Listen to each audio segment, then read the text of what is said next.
তুর্য নৌমির পাল্টা প্রতিক্রিয়ার হতভম্ব বা খাড়া হয়ে পড়ে। বুঝে আসে না নৌমি মেয়েটা সবার সামনে তো ভদ্র, অথচ ওর সামনে ধানিক লঙ্কা খুললেই শুধু বোমা বের হয়। তুর্যরও হতভম্ব চেহারা দেখে নৌমি ভীষণ হাসি পেল, তবে হাসে না, পাশ কাটিয়ে সোজা চলে যায় রান্নাঘরে। আজকে কত মানুষ আসবে, এভাবে ডিভোর্সের চক্করে দিন কাটালে হবে? রান্নাবান্নাও তো আয়োজন করতে হবে ওকে। তুর্য কিছু বলার সুযোগ পায় না, আর শুধু চেয়ে চেয়ে দেখে যায় জাজওয়ালা তার সোনাপুতি বউকে। আরিফুল রহমান বেশ গম্ভীর চোখে পর্যবেক্ষণ করলেন নিজ পুত্রকে। তীক্ষ্ণ দৃষ্টিতে পরখ করে কিছু একটা বুঝে নেয়। মিটি মিটি হেসে একা একা বিড়বিড় করে বাগে এসেছে, তাহলে বাসাদন। তবে এত তাড়াতাড়ি তো আমি ছাড়ছি না।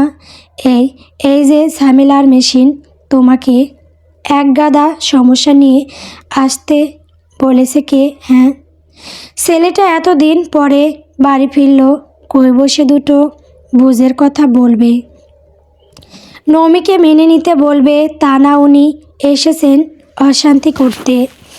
আর কত সহ্য করব বলো তো? এবার সবাই একটু শান্তি দাও আমায়। মিসেস তুলির ঝাঁঝালো স্বরে বলা কথাগুলোতে আরিফুল রহমানের মুখের হাসি সরে যায়।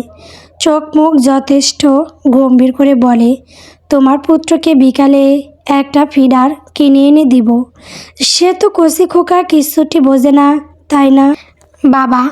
তুর্যের হতাশায় ভরা কণ্ঠস্বরে বেজায় বিরক্ত হলো আরিফুর রহমান।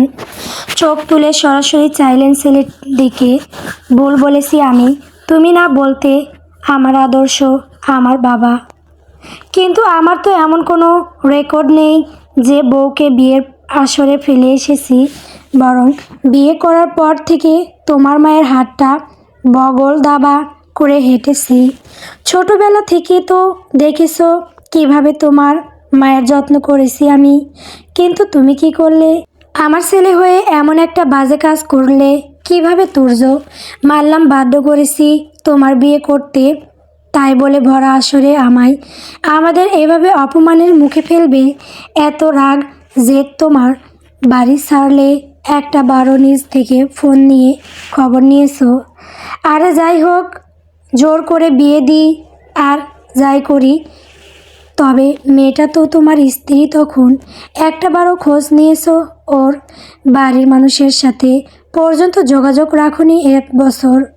তোমার মা তোমার জন্য কত কেঁদেছে, অসুস্থ হয়েছে তোমার কোনো খোঁজ না পেয়ে। কই একটাবারও তো ফোন দিয়ে জানতে চাওনি তার খবর? তুমি জানতে না তোমার মা কতটা দুশ্চিন্তা করে তোমায় নিয়ে? আব্বা মারা গেলেন যখন তখন না হয় তোমার মিশন ছিল, কিন্তু পরে আসা যেত না তুর্য। এই তুর্যকে আমি তো গড়িনি। তুমি চলে যাওয়ার 1 বছর পরে তোমার সাথে যোগাযোগ করতে পেরেছে তো ওরা। এসব কি ভোলা তো সোজা তুর্য? তোমার মা দাদি নরম মনের মানুষ, তারা এসব বলতে পারলেও আমি পারিনি, চাইলেও পারি না। আর না, ওই নৈমি মেয়েটা পেরেছে। দুকে দুকে কেঁদে মরেছে ও, এখনও প্রতিনিয়ত কাঁদে। ওর বাবার দাদির সাথে কথা বলে না তেমন। সব কিছুর পেছনে দায়ী কে তুর্য? কে দায়ী? প্রশ্ন করো নিজেকে, উত্তর পাবে। ড্রয়িং রুমে জুড়ে নীরবতা ছেয়ে গেল। আরিফুল রহমান আর দাঁড়ালেন না, ওখানে চলে গেলেন নিজ রুমে। পিছনে ছুটল মিসেস তুলি। যাই হোক না কেন, কর্তা 1 মাস পরে বাড়ি ফিরেছে, বইয়ের দায়িত্ব পালন তো করা আবশ্যক। তাসফি আর মেহেরবা এগিয়ে এলো তুর্যর দিকে। দুজনে দুই দিক থেকে ঝাপটে ধরে বলে, সব ঠিক হয়ে যাবে তান্দা, মন খারাপ করো না। তুর্য বিপরীতে কিছু বলে না। ও এতটা খারাপ হতে পারলো কিভাবে? ক্যাপ্টেন তানজিম তুর্য যাকে কিনা না অনেকে আদর্শ মানে, সে ওই কিনা এতটা বাজে কাজ করে ফেললো রাগে বসে। কোন মুখে দাঁড়াবে বাবার সামনে, নৌমির সামনে? নিজের করা অন্যায়ের ক্ষমা পাবে কিভাবে ও? কিভাবে হাফসা খাতুন সোফায় হিসাব মেলাতে বসলেন? এই সম্পর্কের শেষটা কেমন হবে? সব ঠিক হয়ে যাবে তো? রিমা খাতুন মুখ বাঁকায় এইসব দেখে। এগুলো তার কাছে নিতান্তই নাটক বলে মনে হচ্ছে। হবে নাই বা কেন? মানুষটা যে ভালো না, স্বার্থবাজ। বেলা গড়াতেই কাঠকণ্ঠ বাড়িটা মানুষের ভরে উঠল। তোজোর ফুপি, কাজিন সহ আরও আত্মীয়ে ভরে গেল পুরো ড্রয়িং রুমটা। মিসেস তুলিয়া আর নমি মিলে সকলের জন্য স্নাকস বানালেন কিছু। মাথায় ঘোমটা টেনে এক ট্রে ভর্তি স্নাকস নিয়ে হাজির হয় সবার সামনে নৌমি। ওকে দেখে তোরজের একমাত্র ফুপি রুকসানা আমিন হেসে টেনে বসালো নিজের পাশে। কিরে মা, ভুলেই গেছো আমাদের? একবারও তো আমার বাড়ি যাস না, মনে পড়ে না এই ফুপিমার কথা? না না ফুপিমা, এভাবে বলবেন না, মনে তো পড়ে, তবে যাওয়ার সময় কই বলুন? এই ভার্সিটি টু বাড়ি করতে করতেই দিনে যায়, কোথাও যাওয়ার সময় হয় না, এমনকি বাবার বাড়িও যাওয়া হয় না। সব ঝামেলা শেষ হোক, তারপর যাব আপনার কাছে অনেক দিনের জন্য। রুকসানা আমিন মেনে নিলেন নৌমির কথা। এই মেয়েটাকে তার এত পছন্দ যা বলার মতো না। এমন ফুটফুটে একটা মেয়েরই তো আশা ছিল তার। তবে আল্লাহর ঘরে একজন রাজপুত্র পাঠালেন। তাসফি আর নমিকেই নিজের মেয়ে বানিয়ে ফেলেছেন তিনি। রিমা খাতুনের বড় মেয়ে হুজাইফা রহমান এসেছে তোরজো আসার খবর শুনে। তিনি আবার তার মায়ের মতোই নৌমিকে পছন্দ করে না। এ বাড়ির সবার নমিকে নিয়ে এত আধিক্যতা তার পছন্দ নয়। তার কতদিন এভাবে এখানে থাকবে বৌমা? ছেলে তো তোমাকে মানে না, তবুও কিসের আশায় আছে এখানে? শুরু হয়ে গেল বাজে বকা। মা মেয়ে দুজনেই সেম মন মানসিকতায় মানুষ। নৌমিকে কথা শোনানোর একটা সুযোগও ছাড়ে না। রুকসানা সহ অনেকেই বেশ বিরক্তি নিয়ে তাকালো তার দিকে। মেহেরবা মায়ের কথায় চট করে বলে ফেলল, আম্মু এটা তান্দা আর ভাবির পার্সোনাল ম্যাটার, এ বিষয়ে কথা না বললেই হয়। তোমাদের দিন দিন বেয়াদব হচ্ছ মেহু। মায়ের মুখে মুখে কথা বলার সাহস হয়েছে তোমার দেখছি। বেশ রুক্ষ কণ্ঠে মেয়ের উদ্দেশ্য কথা সরে হুজাইফা মেহেরবাও উত্তর দিতে চাইলো আবারও, তবে ওকে মাঝপথে থামিয়ে দেয় আরিফুল রেহমান। সোফায় বসতে বসতে, আহা মেহুমা, মায়ের সাথে এভাবে কেউ কথা বলে? জানো তো তোমার আম্মুর খোঁচানো স্বভাব আছে, তাই বলে এভাবে সত্যি কথা বলবে? মা মিটি মিটি হাসি ছড়িয়ে গেল সবার মাঝে। আরিফুল রেহমান মানুষটা এমন কেন? কাউকে সত্য কথা বলতে ছাড়ে না। হুজাইফা নিজের হয়ে কিছু বলবে, তবে তাকে ইশারায় চুপ থাকতে বলে রিমা খাতুন। কথায় কথা বাড়ে। তাছাড়া আরিফুল রেহমানের কথার প্যাঁচ কাটিয়ে ওঠা সম্ভব হয় না হুজাইফার নিকট, তাই কথা না বলাই ভালো বলে মনে করি রিমা। মায়ের ইশারায় মুখে কুলুপ আটে হুজাইফা রুকসানা আমিনের ছেলে সামিদ নিজ আসন ছেড়ে গিয়ে বসে আরিফুর রেহমানের পাশে, কাজ জড়িয়ে নিজের করে। গরু, কতদিন পরে দেখা আমাদের, কেমন আছো বলো? ভালো আছিস শিষ্য, তুই কেমন আছিস? কেমন কাটে দিনকাল? Line set up? সামিদের পিঠ চাপের হাসি মুখে কথাগুলো বলে আরিফুল রেহমান। সামিদ মাথা নাড়িয়ে হেসে হেসে বলে, বিন্দাস কাটছে দিনকাল। যে দোয়া দিয়েছিলে সেট আপ না হয়ে উপায় আছে গুরুর? গা দুলিয়ে শব্দ করে হেসে ওঠে আরিফুর রেহমান। বাকিরা শুধু চেয়ে চেয়ে দেখল। মামা ভাগ্নের সম্পর্কটা বেশ জমজমাট এদের, বলা চলে বয়সকে ছাপিয়ে বন্ধু দুজন দুজনার। ড্রয়িং রুমে এসে তোরজো এসব দেখে মন খারাপ করে ফেলল। ওর সাথে তো ওর বাবার বন্ডিংটা বেশ সুন্দর ছিল। এত বছর হলো বাবার সাথে আড্ডা দেওয়া হয়নি, কথাটাও পর্যন্ত বলেনি ওর সাথে। সব নিজ হাতে শেষ করে ফেললো সবটা, সব কথার মাঝে নমি তুর্যের বিয়ে নিয়ে কথাটা চাপা পড়ল। এতে নমি হাঁফ ছেড়ে বাসে। এখান থেকে কেটে পড়তে পারলেই বাসে ও। সবাই যখন কথা বলতে ব্যস্ত তখন নমি সরে গেল ওখান থেকে। গোসলের অজুহাতে চলে এলো নিজ রুমে। তুর্য দেখলো তা। ডিভোর্স নিয়ে কথা বলতে হবে নমির সাথে। এভাবে তো আর যা ইচ্ছে তাই করা যায় না, তাই না? বিহিত দরকারের। তাই নিজে উঠে চলে গেল নমির পিছনে। নমি রুমে ঢুকে মাথা থেকে ওড়না সরিয়ে ফ্যানের নিচে বসে চোখ বন্ধ করে। এত গরম, সিদ্ধ হয়ে যাচ্ছে প্রায়ও। রান্নাঘরে চুলার আগুনে গাল দুটো লাল পাকা টমেটো হয়ে গেছে। দরজা চাপানো ছিল, তাই তুর্য কথা ছাড়াই নৌমির রুমে ঢোকে। নক করলে নিশ্চয়ই ঢুকতে বাধা দিবে না নৌমি। যা মেয়ে রুমে ঢুকে ক্লান্ত সুন্দরী বউটাকে দেখে আবার মুগ্ধ হলো। মেয়েটা আর কত রূপে ধরা দিবে ওর সামনে। দরজা লাগানোর শব্দে নমি চোখ খুলে সামনে তুর্যকে দেখে বিস্মিত হয়ে পড়ে। খুনাক্ষরেও বুঝতে পারেনি তুর্য ওর রুমে আসবে, তাও নিজ থেকে। আপনি আপনি এখানে কেন? কয়েক বছর হলো দেখে নেই, তাই তোমার খবর নিতে এসেছি বউ। তুর্য ওর সাথে মশকরা করছে। এসব খাটে তুর্যের। নৌমির ভালো লাগলো না এই মশকরা। মন মেজাজ ভালো না থাকলে সোনার গহনাকেও ফিকে মনে হয়। নৌমির বেলাতেও তেমনই। নাক মুখ কুঁচকে গায়ে ভালোভাবে ওড়না জড়িয়ে বলে, এভাবে হুট করে একজন মেয়ের রুমে ঢোকা কোন ধরনের সভ্যতা? সভ্যতা অসভ্যতা আমি জানি না তোমার ক্ষেত্রে। কেন, আমি কি মানুষ নই না নাকি? পুতুল মনে হয় আমাকে? যখন যেভাবে ইচ্ছে নাচানো যায় যাকে, আবার আবার ঘুরিয়ে ফিরিয়ে খোসা। তুর্যের জীবনটাই যাবে বোধহয় বাবা বউয়ের খোসাখুসিতে। তুমি মানুষ পুতুল, যাকে ইশারায় নয়, যে অন্যকে ইশারায় নাচায়। Like me. নৌমি বাখারা হয়ে গেল। তুর্যের এমন কথায় মুখের কথা মুখেই আটকে গেল ওর। স্তম্ভিত নৌমিকে দেখে তুর্য ঠোঁট কামড়ে হেসে ফেলে।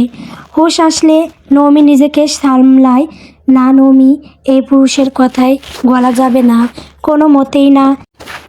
তাই এমন ফ্লার্ট করেছেন কতজনার সাথে ক্যাপ্টেন মহাশয়। মানে, তুমি কি ভেবেছো আমি তোমার সাথে ফ্লার্ট করছি? নৌমি ভাবলেশীনভাবে উত্তর দিল, অসম্ভব তো কিছু নয়, করতেই পারেন। তুর্য ফোঁস করে নিঃশ্বাস ছাড়ে। কথায় কথা বাড়ে, কি দরকার তর্কে জড়ানোর? তাই প্রসঙ্গ পাল্টে বলে, নৌমি, আমি ডিভোর্স চাই না। হঠাৎ সুবুদ্ধি উদয় হওয়ার কারণ পেল না নৌমি। তবে খুশি হলো এই ভেবে যে তুর্য ওকে চায়, ওর সাথে সংসার বাঁধতে চায়।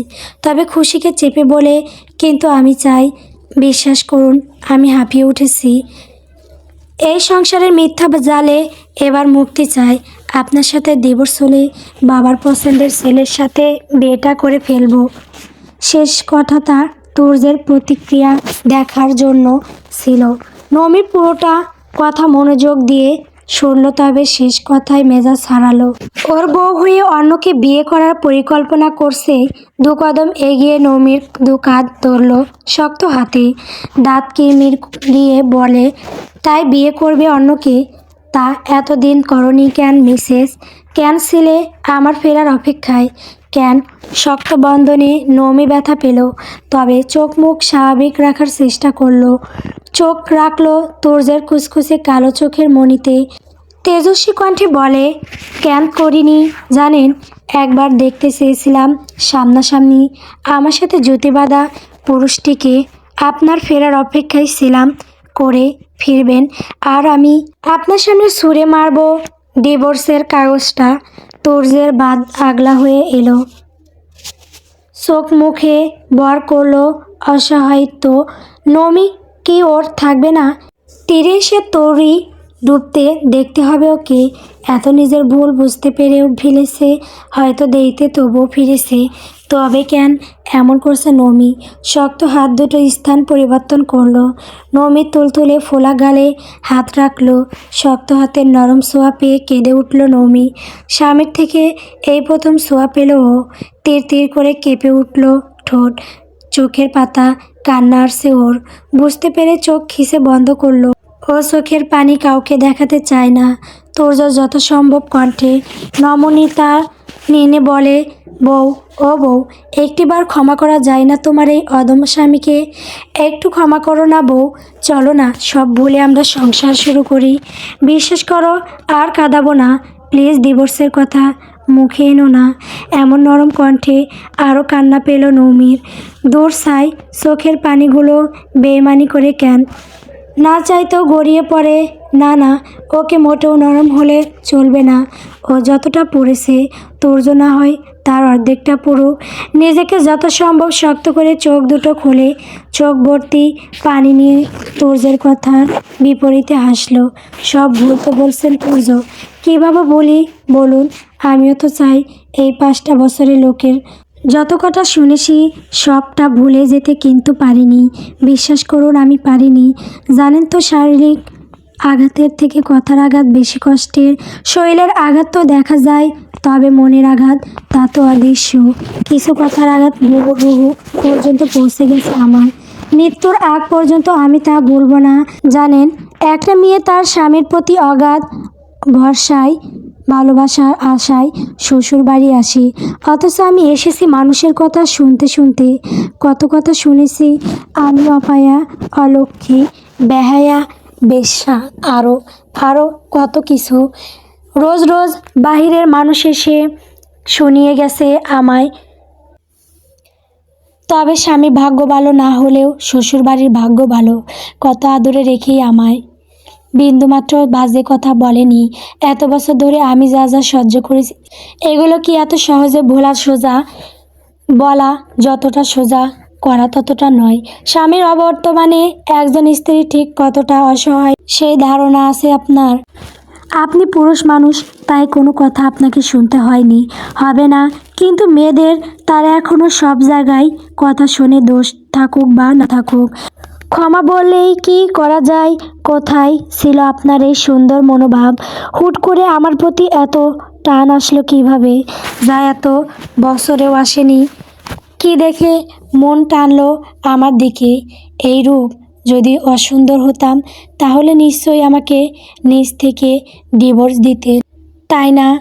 আমি সব কিছু এত সহজে বলতে পারবো না তুর্য। আমাকে একা ছেড়ে দিন। বাবা যে সিদ্ধান্ত নেবেন আমি তাই করব। এত বছর তো তার ছায়াস্থলেই ছিলাম, তার কথা অস্বীকার করি কিভাবে বলুন? তুর্য চুপ হয়ে গেল, মুখে কোনো কথা এলো না। নমির কথার পিঠে মেয়েটাকে ওর জন্য অনেক সহ্য করতে হয়েছে, তবে ও তো নিজের ভুল বুঝতে পেরেছে। না জানি কি হয় ভবিষ্যতে। আদৌ ক্ষমা পাবে কি নৌমির কাছে? মেয়েটা এত কঠোর হলো কেন ওর সাথে? বৌমণি, মামনি, সরি সরি, মেহেরবা এসেছিল নৌমিকে ডাকতে, তবে দরজা খুলতেই একসাথে দেখলো নৌমি তুর্যকে। লজ্জা পেয়ে উল্টো দিকে দৌড়ালো। এদিকে তুর্য হকচকিয়ে ছিটকে দূরে সরে গেল নৌমির কাছ থেকে। নৌমি লজ্জা পেল, না জানি মেহেরবা কি না কি ভেবেছে। ইস! তুর্য নৌমির লজ্জা ও রাঙা মুখের দিকে কয়েক পলক তাকিয়ে নিঃশব্দে রুম ছাড়ল। নৌমির কিছু বলার নেই, সেই মুখ নেই, এই অভিমানীর অভিমান ভাঙার লক্ষণ দেখতে পাচ্ছে না ও। তুর্যের যাওয়ার প্রাণে চাইতে চাইতেই কয়েক ফোঁটা পানি গড়িয়ে পড়ল ওর চোখে বেয়ে। মনের ব্যথায় যে কেন চোখে পানি আসে, সেই হিসেবটা আজও মিলল না নৌমির। শুনছো, ছেলেটা এত বছর পরে ফিরে এসে এখন সংসারে মনোযোগ তো দিতেও পারে, তাই না? আমি ওর চোখে নৌমির প্রতি ভালোবাসা দেখেছি তুর্যর বাবা। ছেলেটা অন্যায় করেছে মানলাম, কিন্তু এক জিনিস ধরে বসে থাকলে চলবে বলো? বলি কি, ডিভোর্সের কথাটা দয়া করে মনে এনো না। এই শব্দে আমার ভীষণ ভয় করে। আরিফুল রহমান বকিং চেয়ারে চোখ বুজে বসেছিলেন। বেশ কিছু সময় ধরে স্ত্রীর উপস্থিতি অনুভব করছিলেন, তবে নিজ থেকে কিছুই বলেননি। তুলি কথা বলতেই চোখ খুললেন, চেয়ে দেখলেন নরম মনের মানুষটিকে, যাকে শত আঘাত দিলেও হাসি মুখে বলবে, আমি কিছু মনে করিনি তোমার কথায়। তুলি শাড়ির আঁচলটার এক কোণা নিজের হাতের আঙুলে পেঁচাচ্ছে, ঠিক যেন এক কিশোরী দাঁড়িয়ে আরিফুর রহমানের সামনে দাঁড়িয়ে স্ত্রীর ভয়ে ভয়ে বলা কথাগুলো শুনে তিনি উঠে দাঁড়ান। মুখোমুখি হয় তুলির চোখে মুখে। দুষ্টুমির রেখা ফুটিয়ে বললেন, তোমাকে বাচ্চা বাচ্চা লাগছে গিন্নি। বিয়ের পর আমাকে দেখলে যেভাবে মায়ের আঁচলের তলায় লুকাতে ভয়ে ভয়ে দেখতে আমায়, এখন সেরকম লাগছে তোমার। নতুন করে প্রেম পড়েছি। তোমার লক্ষ্য তো ভালো ঠেকছে না। স্বামীর এমন কথায় বেশ লজ্জায় পড়লেন তুলি। মানুষটা যে কি, বয়স বাড়লেও তাকে লজ্জা দিতে ভোলে না কখনো। বুড়ো বয়সে রিমরতি ধরেছে তোমায়, তাই না? কী সব বলছো? দূর, সত্যি বলছি ডার্লিং। আর আর কিসের বুড়ো? হ্যাঁ, আমি যথেষ্ট ইয়াং। বয়স বাড়লেই চামড়া কুচকালেই কেউ বুড়ো হয় না। মনের দিক থেকে আমি এখনো ইয়াং। হ্যাঁ, বেশ ভাব নিয়ে কথাগুলো বললেন আরিফুল রহমান। তুলি মুখ বাঁকিয়ে চিমটি কেটে তার পেটে কিঞ্চিত ব্যথা পেয়ে মুখ কুঁচকালেন আরিফ। তুলি লজ্জা কাটিয়ে বলে, এসব ঢং চং এর কথা ছাড়ো তো, আমার কথার জবাব দাও তুমি। ওদের ডিভোর্সের কথা ভুলে যাও তুমি। বিশ্বাস করো তোর্য, নৌমির ডিভোর্স হলে কিন্তু আমি তোমায় ছাড়বো না। আরিফুল রহমান ফোঁস করে নিঃশ্বাস ছাড়ে। তাকে যে সবাই কি মনে করে আল্লাহ মালুম। তিনি কি এতটাই খারাপ যে নিজ হাতে ছেলের সংসার নষ্ট করবে? তবে নিজের ছেলে বলে যে 7 খুন মাপ, তা তো হয় না। স্ত্রীর কাঁধে জড়িয়ে বলে, আহা গিন্নি, সব ঠিক হয়ে যাবে। শুধু তোমার ছেলেকে শিক্ষা দিতে হবে। এই যা, আমার ছেলে হয়ে এমন কাজ করছে ভাবতেও খারাপ লাগছে। ইচ্ছে করছে ছোটোবেলার মতো ওর পাছার ওপর সপাত সপাত করে কয়েকটা বাড়ি মারি। মফিজ একটা গল্প। প্রিয় নীলপদ্ম বন্ধুরা, গল্পটি কেমন হয়েছে কমেন্ট করে বলবেন। পরবর্তী পর্ব পাওয়ার জন্য অবশ্যই আমার চ্যানেলটিকে সাবস্ক্রাইব করবেন, লাইক করবেন। ধন্যবাদ।